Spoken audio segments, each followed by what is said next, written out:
From the racing elite to the edge of human endurance, the Rolex Sydney Hobart yacht race has always been the tale of two sailors.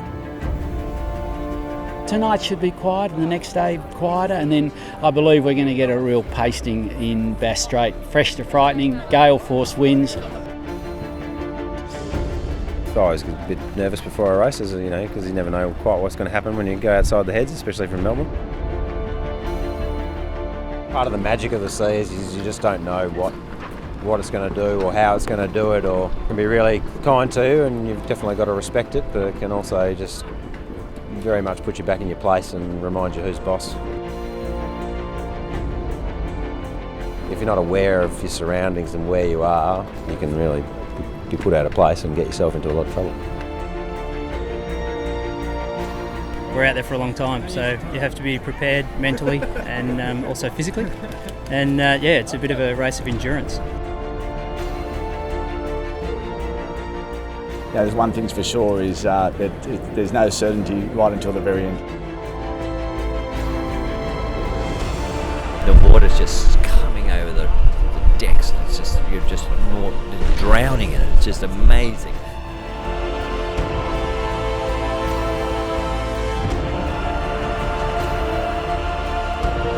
I've done a lot of ocean races, I've sailed in other parts of the world, but unless you're on that start line and you've actually experienced the Sydney to Hobart, then you know that it is the Everest of sailing.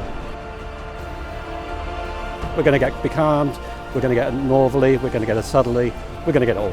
So just the average Hobart. That's a Rolex Sydney to Hobart. That's just the way it is.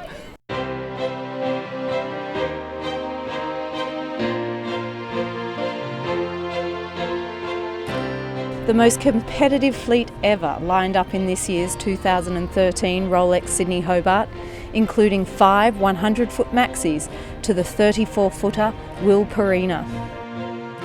The Super Maxi Wild Oats 11 returned in an attempt to equal a record 7 wins. Whoever wants to win that Rolex, they're not going to get it easy, that's for sure, and it's going to be a really, really tricky race, and I think you'll find all the boats will have their moments. And I think it'll come down to more the guys who do a really good job and it's not their moment, who will be there in the end. But this year, the new Perpetual Loyal has returned to claim her 2011 victory. It's a really different boat. I mean, I love that old boat because it actually got us to a victory, and I'll remember that for the rest of my life. This is just a new generation of design of yacht. It's probably made for heavier and harder winds and harder reaching conditions. It's a racing yacht, and we're going to go out there and do well.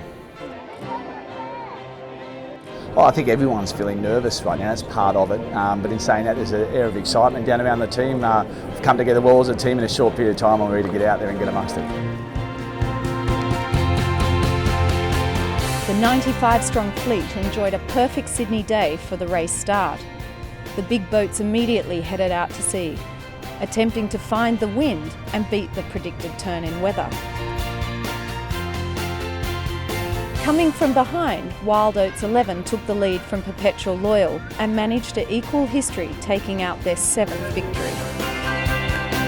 Yeah, 7 wins, God, who would have thought? I mean, it's just something you don't even dream about, but it's something I don't think about until you actually get here and actually win a race, but we've done it 7 times, which is pretty amazing out of 9 races, so it's something we're all very, very proud of, that's for sure.